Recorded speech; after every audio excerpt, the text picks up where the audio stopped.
अस्सलाम वालेकुम व्यूअर्स, आप सबको एक दफ़ा फिर मेरे YouTube चैनल में खुशामदीद। व्यूअर्स, आज हम पास्ट पेपर्स में जो मैथ का पोर्शन आता है हम उन के क्वेश्चंस को आज सॉल्व करेंगे।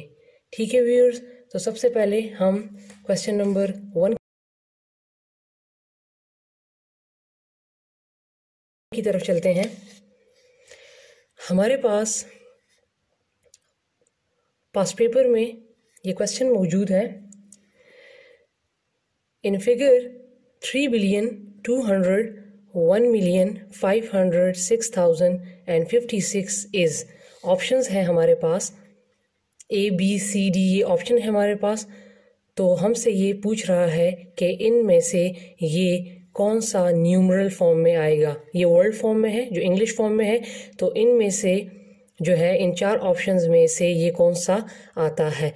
तो मैं सबसे पहले प्लेस वैल्यू चार्ट ड्रा करूँगी ताकि आपको क्लियर हो जाए, फिर मैं एंड में आपको बताऊँगी कि इसमें कौन सा ऑप्शन ठीक है। तो चलते हैं अपने सॉल्यूशन की तरफ। सबसे पहले आप प्लेस वैल्यू चार्ट में हम 1 से स्टार्ट करते हैं। Ones, tens, 100, 1000, 10,000, 100,000, million, 10 million, 100 million and billion. ये मैंने प्लेस वैल्यू चार्ट जो है वो मैंने बना लिया। अब यहाँ पर हमारे पास जो क्वेश्चन है, अब आप इसको देखें। यहाँ पर है 3 बिलियन, ठीक है। मतलब सिर्फ हमारे पास 3 एक डिजिट है, ना उसके साथ कोई आगे कोई डिजिट है ना पीछे कोई डिजिट है, सिर्फ एक बताया है कि 3 बिलियन, ठीक है। और इसकी प्लेस यहाँ पर बता भी दी है 3 बिलियन। तो 3 किस जगह पे आ जाएगा? बिलियन की जगह पे आ जाएगा। तो मैं 3 को यहाँ पर लिख लूँगी। फिर उसके बाद है 201 मिलियन। आप ऐसा करें कि आप इस मिलियन को थोड़ी देर के लिए इग्नोर कर दें। यहाँ पर है 201, तो हम मैथ्स में 201 जो है लिखते हैं इस तरह। इसको रफ में लिख लें। 201 को हम इस तरह लिखते हैं। उसके बाद है मिलियन। तो हमें पता लग गया कि 201 मिलियन जो है वो प्लेस वैल्यू में इस जगह पर आएगा, मिलियन वाली जगह पर आएगा। तो 201 हमने लिख लिया। तो ये 201, क्योंकि 1 के साथ आखिर में यहाँ पर मिलियन है, तो लिहाजा ये 3 जो है ये मिलियन वाली जगह पर आ गए। अब इसके बाद देखें तो है 506,000, ठीक है। 506,000, इस 1000 को ज़रा इग्नोर कर लें। 506, इसको मैथ्स न्यूमरल फॉर्म में लिख लें। 506। अब यहाँ पर देखिए 6 के साथ क्या है? 1000। तो इसका मतलब है कि ये 3 जो है ये 1000 की प्लेस में आएंगे। 506। और यहाँ पर एंड में है एंड 56, एंड में है 56। तो वो कहाँ पर आ जाएंगे? वो यहाँ पर आ जाएगा, क्योंकि यहाँ पर हमारे पास अगर मेंशन होता 156 या 256 तो फिर हम उस 1 और 2 को उस 100 की प्लेस में डालते, लेकिन यहाँ पर वो मेंशन नहीं है, तो लिहाजा यहाँ पर हम एक 0 डाल लेंगे। ठीक है व्यूअर्स, तो अब आप देख लें, ठीक है। अब हम आसानी से बता सकते हैं कि हमारे पास इसका ऑप्शन कौन सा आएगा। तो हमारे पास इसका ऑप्शन आएगा ऑप्शन सी, 3,201,506,056। तो ये वाला ऑप्शन इसका करेक्ट हुआ। ठीक है व्यूअर्स, मैंने प्लेस वैल्यू चार्ट इसीलिए बना के दिया ताकि आपको क्लियर हो जाए कि कौन सा डिजिट किस किस प्लेस पर आया हुआ है। ठीक है व्यूअर्स, अब हम चलते हैं अपने नेक्स्ट क्वेश्चन की तरफ।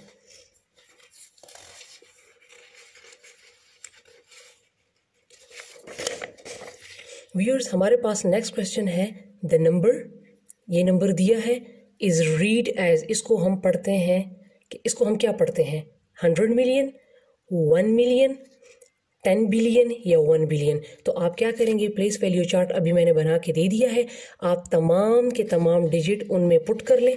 मैं इनमें पुट कर लेती हूँ राइट साइड से।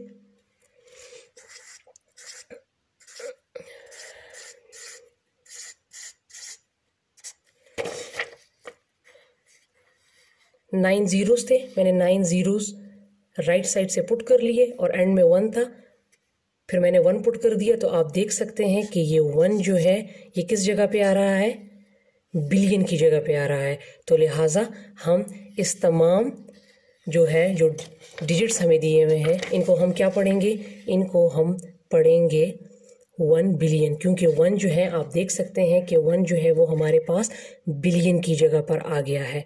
ठीक है, आप जब प्लेस वैल्यू चार्ट बना लेंगे, इसमें तमाम डिजिट्स पुट कर लेंगे, तो फिर आप इसी तरह देखें कि ये हमारे पास किस प्लेस में है। तो ये हमारे पास बिलियन के प्लेस पे है, तो लिहाजा इसको हम क्या कहेंगे, इसको हम कहेंगे 1 बिलियन।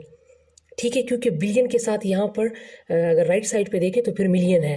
ठीक है, तो लिहाजा हम इसको 10 मिलियन वगैरह नहीं पढ़ सकते, क्योंकि ये बिलियन है और ये मिलियन है। ठीक है, तो लिहाजा ये जो है इसको हम पढ़ेंगे 1 बिलियन। तो इसमें ये करेक्ट आंसर है।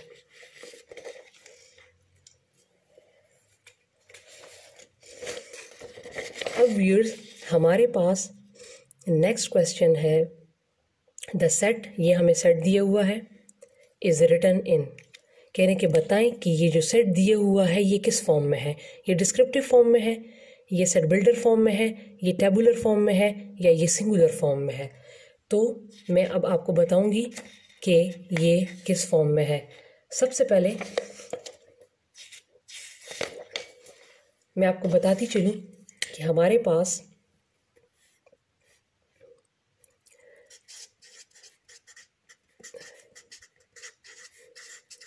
डिस्क्रिप्टिव फॉर्म वो फॉर्म होती है जिसमें जो हमारे पास इंग्लिश फॉर्म में होती है। फॉर एग्जांपल अगर मैं लिखूं कि A is a set of first 10 natural number, जब इस फॉर्म में लिखा हो तो ये हमारे पास जो है डिस्क्रिप्टिव फॉर्म होगी। इसके बाद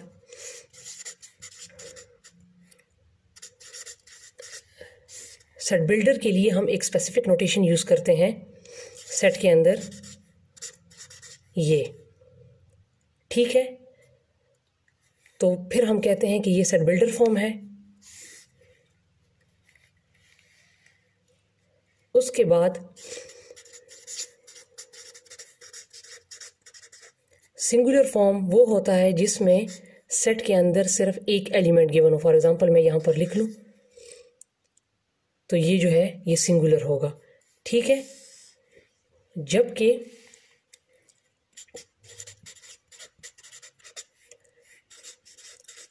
टेबुलर फॉर्म में हमारे पास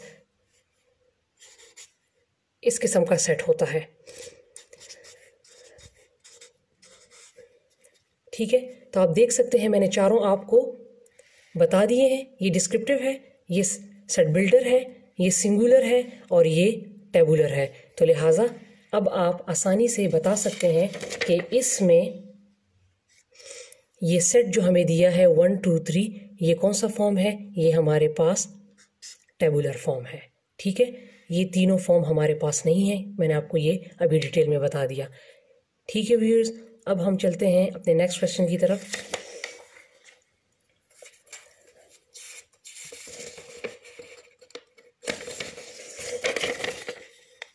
हमारे पास नेक्स्ट क्वेश्चन है product of 2 rational number is -28/15 if first natural number is 4/5 then the other rational number is, ये हमारे पास ऑप्शन दिए हैं। मैं आपको अभी इसको सॉल्व करके बताती हूँ कि इसका सही ऑप्शन हमारे पास क्या आएगा।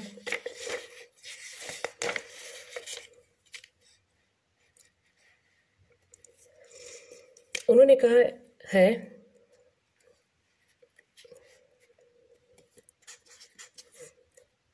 First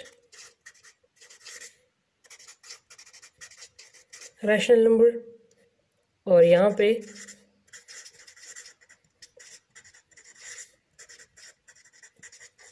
second rational number. ठीक है, उन्होंने कहा है कि इन दोनों रैशनल नंबर का जो प्रोडक्ट है, प्रोडक्ट का मतलब है मल्टीप्लिकेशन। ठीक है, दो नंबर्स हैं, उन दोनों का प्रोडक्ट जो है मल्टीप्लिकेशन करने से हमारे पास आता है -28/15, ये गिवन है।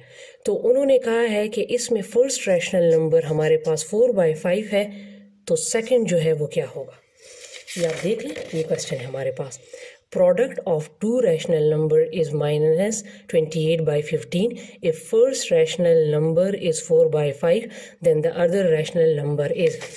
ठीक है, अगर फर्स्ट हमारे पास ये है तो सेकंड हमारे पास क्या होगा, हमें ऑप्शन दिए हैं। तो फर्स्ट 4/5 है, तो अगर हम सेकंड ले लें -7/3 तो हमारे पास 47 टाइम 28 प्लस माइनस, यहाँ पर कुछ भी नहीं है तो यहाँ पर इसका मतलब है कि यहाँ पर प्लस है, तो प्लस माइनस हमारे पास माइनस हो जाता है, एंड 5 3 टाइम 15। तो अगर हम सेकंड रैशनल नंबर जो है -7/3 लेंगे तो तब हमारे पास ये वाली जो रकम है वो आएगी। तो लिहाजा इस क्वेश्चन में जो करेक्ट ऑप्शन है वो है सी। ठीक है व्यूअर्स, अब हम चलते हैं अपने नेक्स्ट क्वेश्चन की तरफ। ये बहुत ही इजी क्वेश्चन है। क्वेश्चन है find the parameter of a rectangle. Rectangle का पैरामीटर मालूम करें हुज लेंथ, जिसकी लेंथ 8 सेंटीमीटर है और जिसका ब्रेथ या विड्थ जो है वो 4 सेंटीमीटर है। ठीक है, तो कह रहे हैं कि अगर आप ये मालूम करें तो आपके पास क्या आएगा, 24 सेंटीमीटर, 12 सेंटीमीटर, 32 सेंटीमीटर का स्क्वायर, 24 सेंटीमीटर का स्क्वायर। ठीक है, अब आप ये ऑप्शंस देख लें। अब हम इसको सॉल्व करते हैं।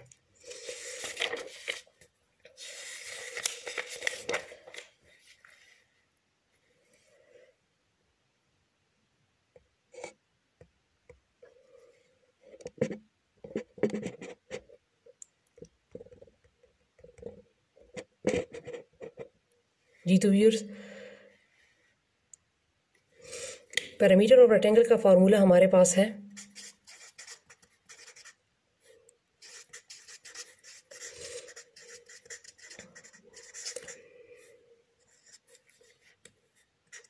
पैरामीटर ऑफ रेक्टेंगल का हमारे पास फार्मूला होता है 2 लेंथ प्लस ब्रेथ। ठीक है, तो 2 एज इट इज़, लेंथ हमारे पास है 8 प्लस ब्रेथ हमारे पास है 4। सबसे पहले ब्रैकेट को सॉल्व करें, इसको प्लस कर लें, तो 8 प्लस 4 12, 2 को 12 के साथ मल्टीप्लाई कर लें। यहाँ पर कुछ नहीं है तो मीन्स यहाँ पर ये मल्टीप्लाई हो रहा है। ठीक है, तो ये हमारे पास आ जाएगा 24।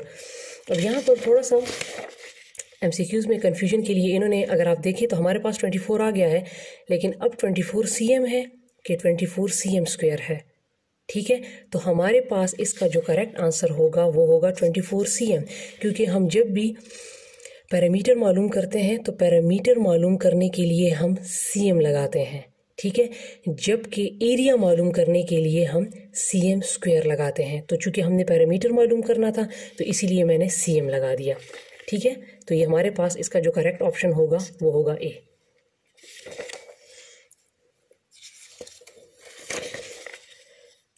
अब नेक्स्ट क्वेश्चन जो पास्ट पेपर में आया है वो है 81 y का स्क्वायर माइनस 64 x का स्क्वायर। तो कह रहा है कि इससे क्या आएगा। ये a है, ये b है, ये c है, ये d है। अब हम सॉल्व करने के बाद बताएंगे कि करेक्ट ऑप्शन क्या है।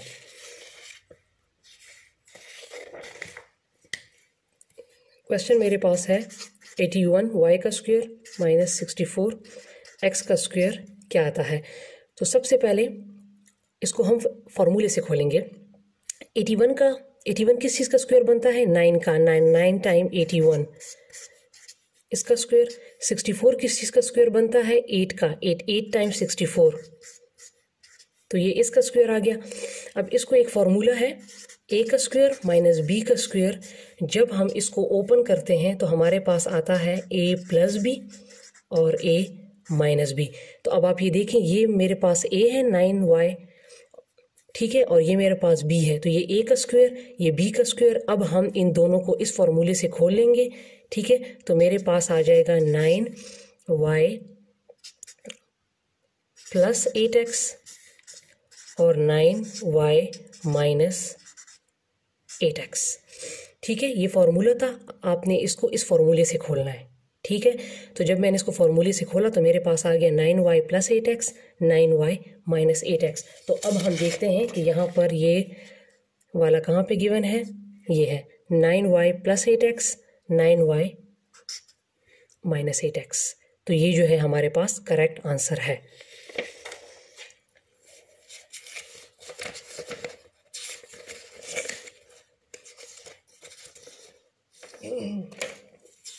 व्यूअर्स, अब हमारे पास नेक्स्ट क्वेश्चन है, ratio of milk to water is 4:1।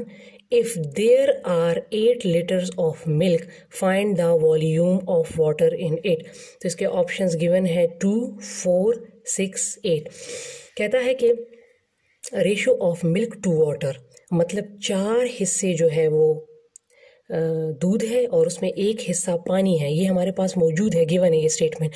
तो कह रहा है कि अगर 8 लीटर दूध हो तो उसमें कितना हिस्से पानी होगा, ठीक है व्यूअर्स। तो हमारे पास गिवन, हमारे पास इन्होंने पहले स्टेटमेंट दे दी कि 4 हिस्से दूध था जिसमें 1 हिस्सा पानी है। अब उन्होंने कहा है कि अगर अब 8 लीटर दूध हुआ, इसको डबल कर दिया तो कितना हिस्से पानी होगा? 2। जब इसको डबल कर दिया तो इसको भी डबल कर दें, ठीक है। तो इसका आंसर क्या आ जाएगा? 2 लीटर। यहाँ पर मौजूद है ए ऑप्शन में 2 लीटर, तो लिहाजा इसका आंसर हो गया 2।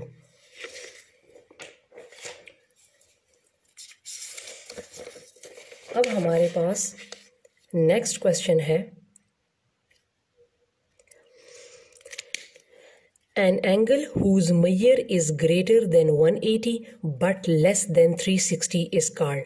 वो एंगल जिसकी मेजरमेंट जो है वो 180 से ज़्यादा हो लेकिन 360 से कम हो तो उसको हम कौन सा एंगल बोलेंगे?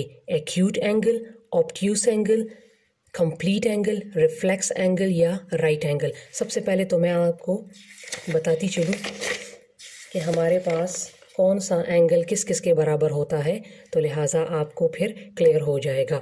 हमारे पास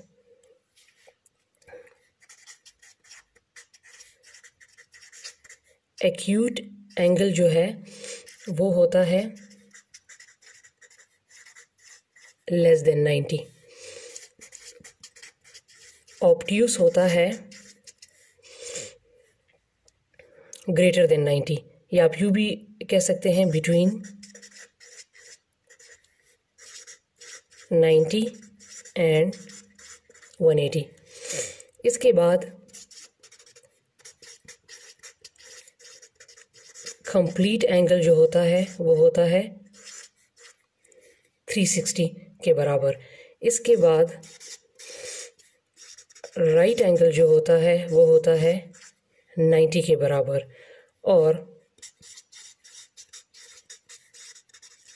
रिफ्लेक्स एंगल जो होता है वो होता है greater than 180 but less than 360। अब आप ये तमाम के तमाम एंगल्स देख लें, इसमें आपको क्लियर हो जाएगा कि हमारे पास इसका करेक्ट आंसर क्या आएगा। तो हमारे पास क्या गिवन है कि an angle whose measure is greater than 180 but less than 360। तो ये वाला एंगल हमारे पास आ जाएगा रिफ्लेक्स, क्योंकि मैंने और एंगल का आपको बता दिया है कि उनकी डिग्रीज कहाँ कहाँ तक होंगी। ठीक है व्यूअर्स।